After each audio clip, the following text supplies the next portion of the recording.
पहले देखते हैं इंट्रोडक्शन ऑफ द पोएम, क्या है इस पोएम के बारे में, फिर हम लोग टेक्स्ट में जाएंगे, ठीक है। After Blenheim is an anti war poem in the form of a ballad. अब कोई बताए बैलेड क्या होता है? किसी को पता है बैलेड क्या होता है? स्टोरी टाइप्स होता है, इसमें conversations. Exactly, it is a story which is written in form of a poem.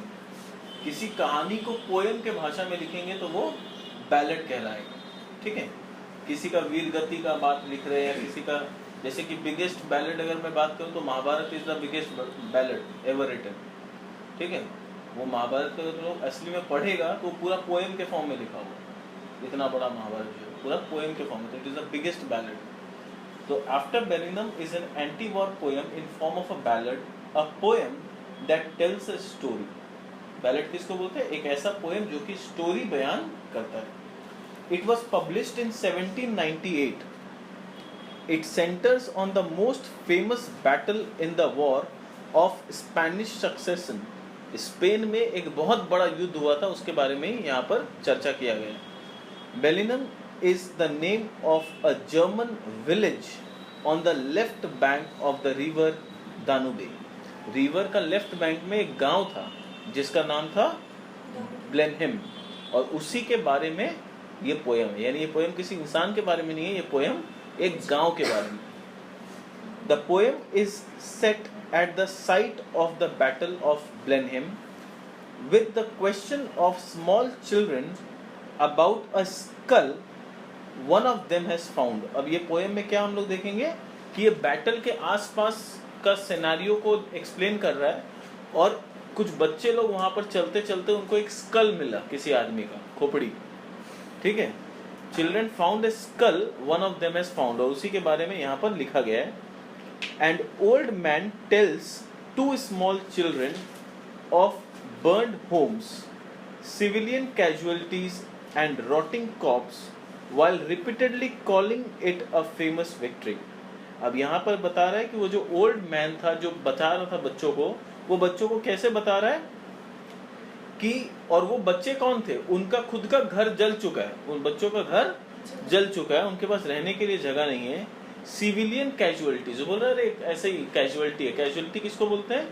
जब कोई युद्ध में मर जाता है या कहीं पर भी डेथ हो जाता है तो डेड बॉडीज को कैजुअलिटीज बोला जाता है। जैसे ट्रेन एक्सीडेंट होता है तो तुम लोग न्यूज सुनेगा, बोलता है खाली 50 कैजुअलिटीज हुआ है। कैजुअलिटी मतलब 50 पीपल हैव डाइड, तो वही बोल रहा है it is a civilian casualties and rotting corpse. Rotting corpse मतलब डेड बॉडीज रॉट हो रहा है, उनको जलाने वाला, उनका क्रियाक्रम करने वाला भी कोई नहीं है, रॉट हो रहा है ऐसे ही, मतलब डेड बॉडी ऐसे लास्ट पड़ा हुआ है रास्ता में। While repeatedly calling it a famous victory, इतना बुरा कंडीशन होने के बाद भी खुशी खुशी बोल रहा है हम लोग जीत गए। मतलब यहाँ पर दिखा रहा है कि लड़ाई का जो बैटल होता है उसका कॉन्सिक्वेंसेस कितना बुरा और भयानक होता है, ठीक है। और लोग इस बात को समझते नहीं है, और अपना सब कुछ तबाह हो गया तो भी खुशी खुशी बोल रहे वी आर विक्टोरियस। उनका घर जल चुका, उनके पास रहने के लिए कुछ नहीं है। जो लोग यहाँ पर गांव में रहते थे वो लोग इस तरह मरे पड़े, उनका क्रियाक्रम करने वाला भी कोई नहीं है, बट स्टिल पीपल लोग को लग रहा है हम लोग जीत गए। तो वही पोएट यहाँ पर बताना चाह रहा है कि भैया जीत कहाँ नजर आ रहा है तुमको, किस एंगल से आपको लग रहा है कि आप जीत गए। आपका घर जल गया, आपके लोग आसपास के सब मरे पड़े, क्या जीत गए आप? बैटल से क्या जीतने मिला? कुछ नहीं। The poem brings out the horror of the war, और ये पोएम का उद्देश्य क्या है, मतलब ऑब्जेक्टिव क्या है? To bring out the horror of the war. War is a fearful thing, यानी ये बताना चाहता है कि वॉर अच्छा नहीं है, क्योंकि देखो अल्टीमेटली हो सकता है कि ए और बी में लड़ाई हो रहा है, हो सकता है बाद में ए का टीम जीत जाए या बी का टीम जीत जाए, पर मान लो अगर ए का टीम जीत भी गया, इसका मतलब ये तो नहीं हुआ कि ए को कोई नुकसान नहीं हुआ। लड़ाई होगा तो मरेगा तो दोनों साइड का लोग, है ना। हो सकता है कि बी वाला पहले मर गया इसलिए ए नाच रहा है कि हम जीत गया, पर ए का नाचना एक बेवकूफी है, क्योंकि ऐसा नहीं है कि ए के साइड का कोई नहीं मरा, ए के साइड का भी 80% तो मरा ही होगा, ठीक है। इसीलिए इसमें ना ए को खुश होना चाहिए ना बी को खुश होना चाहिए, यही चीज ये पोएम के जरिए बताने का कोशिश हो रहा है। The poem brings out the horror of the war. War is a fearful thing. It causes ruin and destructions. Thousands of men are killed. Women and children run for life. Women becomes widows. Children becomes orphan. Innocent lives are lost. After the war human bodies rot in the sun, और war के बाद का दृश्य तो और भी ज्यादा भयंकर होता है। क्यों? उसके बाद डेड बॉडीज इस तरह से पड़ा होता है जैसे जमीन पे मिट्टी, उनको बचाने वाला भी, या उनको बचाना तो पॉसिबल नहीं है, उनको एक तरह से साइड करने वाला भी कोई नहीं होता। The so called famous victory in the battle of Blenheim destroyed and ruined the country. ये विक्ट्री को बहुत नाम से बोला जाता है कि हम लोग विक्ट्री में जीत गए, इस युद्ध में जीत गए, पर उसके बाद का दृश्य क्या था? वो पूरा गांव तबाह हो गया। जीतने के बाद भी अगर तुम्हारा गांव तबाह हो गया तो इसमें जीत कौन सा हुआ?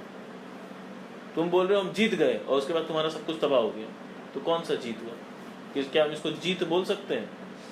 जीत उसको बोलते हैं जिसके बाद का कॉन्सिक्वेंसेस अच्छा हो, it should bring happiness for all, तब बोल सकते हैं कि हम ये जीत गए। अगर जीतने के बाद सब कुछ तबाह हो गया तो उसको जीत नहीं बोल सकते। The poet condemns the war as an evil thing, और पोएट यहाँ पर इस वॉर को इविल थिंग बता के बॉयकॉट कर रहे हैं। बोला कि नहीं होना चाहिए वॉर, चाहे जीत के लिए हो चाहे अब हार के लिए हो, वॉर कभी भी नहीं होना चाहिए। इसमें ना जीतने वाला खुश होता है ना हारने वाला खुश होता है, कोई भी खुश नहीं रह सकता। क्लियर? समझ में आया क्या ऑब्जेक्टिव है पोएम का? अब इसके टेक्स्ट में आते हैं। First para, it was a summer evening, old Kaspar's work was done, and he before his cottage door was sitting in the sun, and by him spotted on the green his little grandchildren while mine। अब ये बोल रहा है कि old Kaspar, ये summer evening था, old Kaspar का work was done. अब क्वेश्चन आता है who was old Kaspar? Please लिखते जाना साइड में। Old Kaspar was a farmer. ये ओल्ड कैस्पर था कौन? He was a farmer.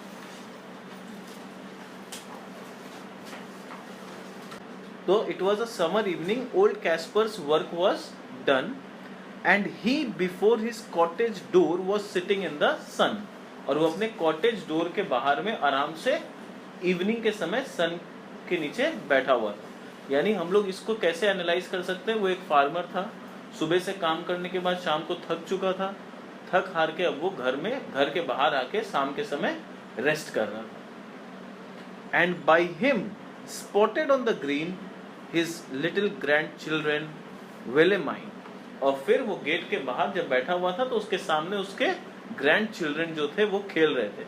यहाँ भी एक ही नाम दिया है, विले माइन, और उसका एक ग्रैंड चिल्ड्रन और था, पेटर किन। वो सेकंड पैरा में हम लोग पढ़ेंगे। पेटर किन उसका एक और ग्रैंड चिल्ड्रन था। सी सॉ हर ब्रदर पेटर किन, यानी विले माइन लड़की थी और उसका भाई पेटर किन था। सी saw her brother Peterkin roll something large and round, वो देखी कि उसका भाई कुछ राउंड शेप का बड़ा सा चीज को जमीन में ऐसे पैर से धक्का मार मार के रोल कर रहा है, फुटबॉल के जैसा। Which he beside the rivulet मतलब in playing there had found, यानी उसको वो जो भाई था उसका, वो जो लार्ज राउंड थिंग जिसको फुटबॉल की तरह खेल रहा है, उसको वो कहाँ मिला था? रिवर के बगल में पड़ा हुआ मिला था। He came to ask what he had found that was so large and smooth and round। तो वो अपने दादाजी से पूछने आया। दादाजी कौन था? कैस्पर। उससे पूछने आया कि दादाजी ये क्या है मेरे को जो रिवर के बगल में मिला इतना राउंड शेप का, what is this? Old Casper took it from the boy। Old Casper उसको हाथ में उठाया। Who stood expectant by, ठीक है, वो ओल्ड कैस्पर उसको हाथ में उठा के उसको बोला, हु स्टूड एक्सपेक्टेंट, मतलब वो एक्सपेक्ट कर ही रहा था कि मेरा पोता पूछेगा कि ये लार्ज राउंड क्या है, तो पहले से मेंटली प्रिपेयर्ड था इस क्वेश्चन के लिए। And then the old man shook his head and with a natural sigh, फिर वो अपना मुंडी ऐसे हिलाया और बहुत दुख के साथ बोला, it's some poor fellow skull, ये कोई मरा हुआ आदमी का खोपड़ी है बेटा, कितना प्यार से बोल रहा है। It's some poor fellow skull, said he, who fell in the great victory, जिसका की मुंडी या खोपड़ी कट चुका है एक बहुत फेमस बैटल में। बैटल के बाद उसका मुंडी धड़ से अलग हो चुका है और तुम उसी के साथ अब फुटबॉल बना के खेलते रहो बेटा, ठीक है। I find them in the garden, for there's many here about, and often when I go to plow, the plowshares turns them out. ये बोल रहा है कि मेरे को भी ऐसा बहुत सारा मिलता है. I find them in the garden, for there's many here about. क्योंकि यहाँ पर ऐसा बहुत सारा खोपड़ी पड़ा हुआ मिलेगा. And often when I go to plow, और जब भी हम खेती करने जाते हैं, the plowshare turns them out. The plowshare यानी जो मेरा हेल्पर लोग हैं वो लोग इस खोपड़ी को साइड करता रहता है. मतलब हम जहाँ खेती करने जाते हैं वहां भी ऐसा बहुत सारा मुंडी पड़ा हुआ गिरा हुआ मिलता है मेरे को.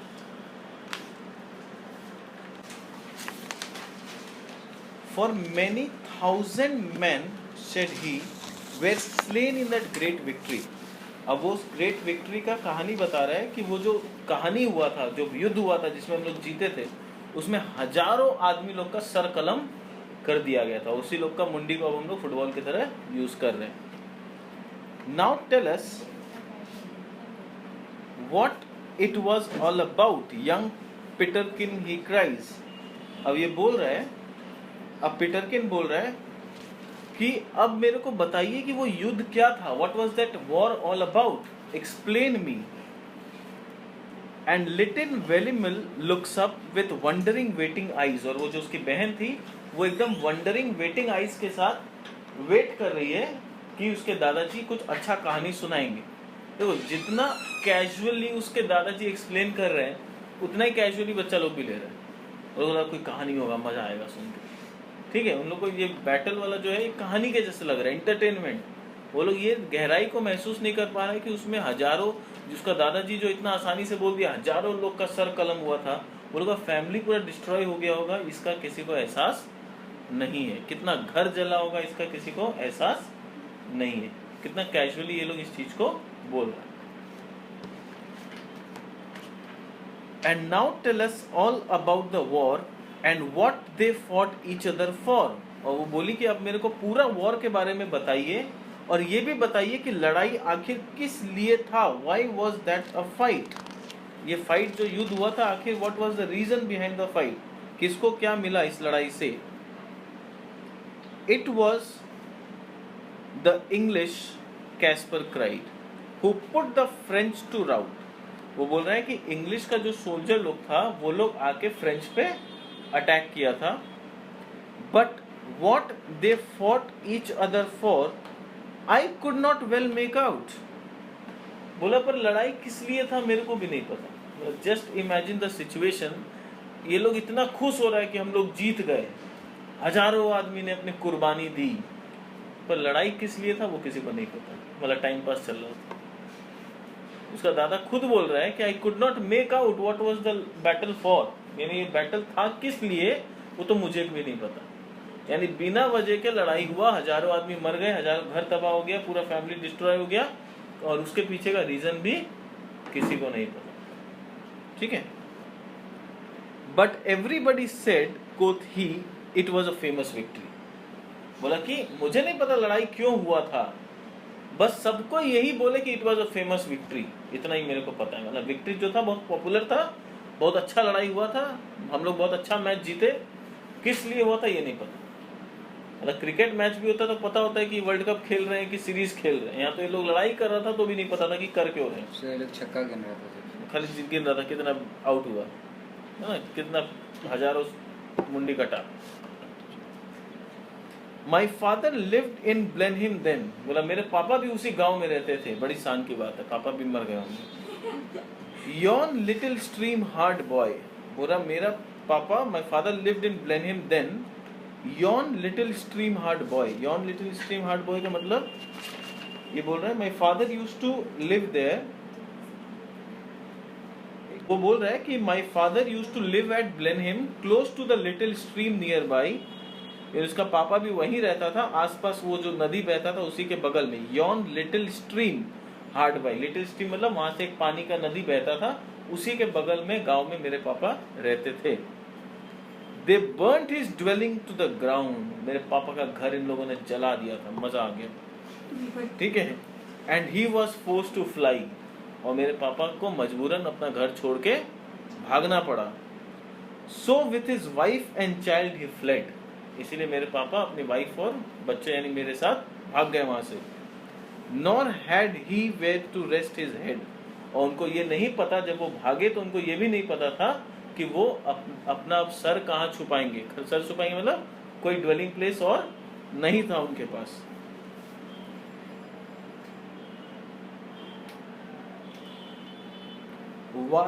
Sorry, with fire and sword the country round was wasted far and wide। तो ये बोल रहे हैं कि with fire and sword, यानी फायर के मदद से और स्वॉर्ड के मदद से द कंट्री राउंड, पूरा country was wasted far and wide, यानी दूर दूर तक सब तरफ खाली तबाही ही तबाही हो गया। The country was wasted far and wide and many a childing mother then and a new born baby died. और बहुत ही ऐसी औरत जिनके गोद में छोटे छोटे बच्चे थे, या may be those who were pregnant, and also very new born babies, और जो न्यू बॉर्न बेबी जो हाथ में था, मम्मी की गोदी में था, वो लोग तक मारा गया। और ये दिखा रहा है कि बैटल में ऐसे लोग भी मारे गए जिनका बैटल से कोई दूर दूर तक लेना देना नहीं था। जो बच्चा पैदा नहीं हुआ है, जो बच्चा अभी तक गोद में है, उसको क्या पता था कि क्यों लड़ाई हो रहा है। पता तो इसके दादाजी को भी नहीं है, बट किसी को कुछ नहीं पता था लड़ाई क्यों हो रहा है। और उन छोटे बच्चों का तो कोई दोष भी नहीं था, फिर भी उन लोग मारे गए। But things like that you know must be at very famous victory. अब फिर बोल रहा है but things are like that you know, पर ऐसा ही होता है लड़ाई में। जो लोग दोषी होते हैं वो लोग भी मरते हैं, जो निर्दोष होते हैं वो लोग भी मरते हैं। Must be at every famous victory. सब बड़ा जो विक्ट्री होता है, जीत होता है, वो कुर्बानी के बिना नहीं आता। तो ऐसे बहुत लोगों ने अपनी कुर्बानी दी और उसके बाद ये फेमस विक्ट्री आया। पर इस फेमस विक्ट्री के बाद मिला क्या हाथ में, ये किसी को नहीं पता। ठीक है, बस खाली बोल रहा है फेमस विक्ट्री आया। They say it was a shocking sight। उन लोगों का कहना है कि ये एक शॉकिंग साइट था। After the field was won, for many thousand bodies here lay rotting in the sun, but things are like that you know must be after a famous victory। पर उसका एक ही कहना है, बोल रहा है यहाँ पर जब लड़ाई खत्म हुआ उसके बाद जो सीन नजर आया वो बहुत शॉकिंग साइट था। क्या शॉकिंग था कि पूरा जमीन में after the field was won many thousand bodies, मतलब many thousand bodies were rotting in the sun। ऐसे डेड बॉडी ऐसे रॉट हो रहा है सन में, कोई उसको सहारा देने वाला नहीं है, कोई उसका क्रियाक्रम या अंतिम संस्कार जो बोलते हैं वो सब करने वाला भी कोई नहीं था। But things like that you no, but ऐसा ही होता है लड़ाई में। After the every famous victory, बोला हर फेमस विक्ट्री इसी कॉस्ट पे आता है, फ्री में कुछ नहीं आता।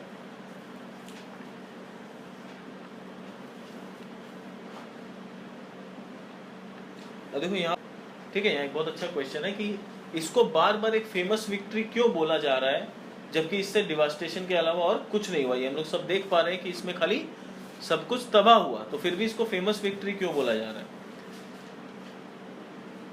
The war proved to be devastating. Many thousand soldiers lost their lives. The civilians also lost their life and suffered.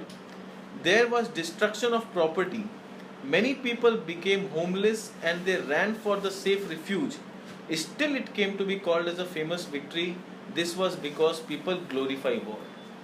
यानी ये बोल रहा है कि इतना सब कुछ तबाह होने के बाद भी बार बार उसका दादाजी इसको फेमस विक्ट्री बोल रहा है, क्योंकि लोगों का ऐसा मेंटालिटी हो गया है कि वो लोग वॉर को ग्लोरीफाई करते हैं। वॉर में कुछ अच्छा नहीं है, ये हम लोग का गंदा सोच है या गलत सोच है जो वॉर को ग्लोरीफाई करता है।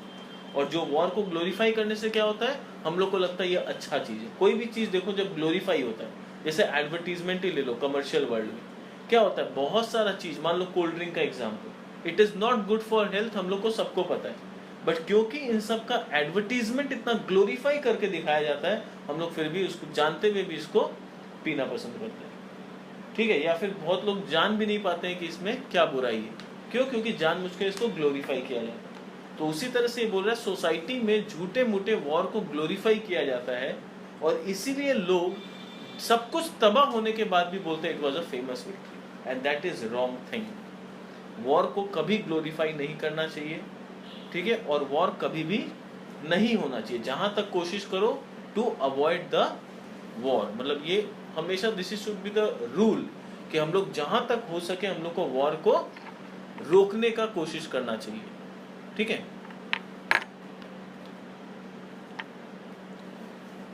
Great praise the Duke of Marlborough won, बोला कि ड्यूक ऑफ मार्लबरो को बहुत प्रेज मिला, and our good prince Eugene. अब who won the great prize, इससे क्वेश्चन क्या आ सकता है, who won the great praise, name the two commanders and the forces they led in the war, इस तरह का क्वेश्चन आ सकता है। तो आंसर क्या होगा, when the war came to an end people praised the commanders whose leadership had brought victory, जिसके leadership में ये विक्ट्री आया उन कमांडर्स को बहुत नेम फेम दिया, सबको इसका तारीफ किया।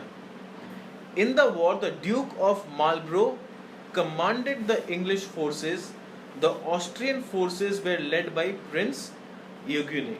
तो कौन था, दो जन, एक था ड्यूक ऑफ मार्लबरो जो कि इंग्लिश फोर्सेस को कमांड कर रहा था, हेड था उसका, और दूसरा था प्रिंस ऑफ यूगेने जो कि ऑस्ट्रियन फोर्सेस को कमांड कर रहा था। तो देखो वही चीज लिखा गया है, great praise the Duke of Marlborough won and our good prince Eugene. Our good prince यानी ऑस्ट्रिया, ये लोग कहां पर थे, ऑस्ट्रिया की टीम, तो ऑस्ट्रिया का प्रिंस को भी बहुत नेम फेम मिला। Why it was a very wicked thing, said little Wimline, nay nay nay my little girl, quoth he, it was a famous victory। अब देखो वो बच्ची समझ पा रही है इस चीज को, ठीक है, कि ये wicked thing था। Little Wimline told that the victory in the battle of Blenheim was a matter of great national celebration। The two commanders were the Duke of Marlborough and Prince, they were praised for winning laurels। to this Wimline replied। तो ये बोल रहा है कि Wimline क्या बोली, it was a very wicked thing, said little Wimline, nay nay nay my little girl, quoth he, it was a famous victory। तो वो लड़की बोल रही है कि it is a wicked thing, पर उसका दादा बोल रहा है it was a famous victory। and everybody praised the duke, और सब कोई ड्यूक को बहुत प्रेज किया, everybody praised the duke who this great fight did win, यानी जो ड्यूक इस ग्रेट फाइट को जीता था उसको सबको तारीफ किया। But what good came of it at last, quoth little Peterkin। और वो जो छोटा बच्चा वो अपने दादा से पूछ बैठा, मान लेते हैं बहुत तारीफ किया, सब कुछ किया, पर उससे फायदा क्या, what was the ultimate gain from this war, मिला क्या हम लोग को। What good came of it at last, quoted little Peterkin, why that I could not tell। उसका दादाजी बोला ये तो मेरे को भी नहीं पता, why that I cannot tell, said he, but it was a famous victory। मतलब कंडीशन देखो, ये लोग कितने मूर्ख होते हैं लोग कि इनको ये नहीं पता कि ये बैटल हुआ क्यों, इनको ये नहीं पता कि इस बैटल के बाद फायदा क्या हुआ, उससे किसको क्या भलाई मिला, कुछ नहीं पता, बस लोगों ने बोल दिया it was a famous win, हम लोग भी मान लिए it was a famous win. यानी जैसा लोग बताते हैं वैसा हम लोग सुनते हैं और उसी को फॉलो करते हैं। We don't have any judgement of our, और हम लोग अपना जजमेंट कुछ लगाने का कोशिश नहीं करते, जो जैसा बोलता है वैसे ही हम लोग करते जाते हैं, ठीक है। तो this is the poem based on futility of war, कि ये बता रहा है कि वॉर से कुछ फायदा नहीं होता है, बस लोगों को जैसे भड़का दिया जाता है लोग वैसे ही फॉलो अप करने लगते हैं, ठीक है।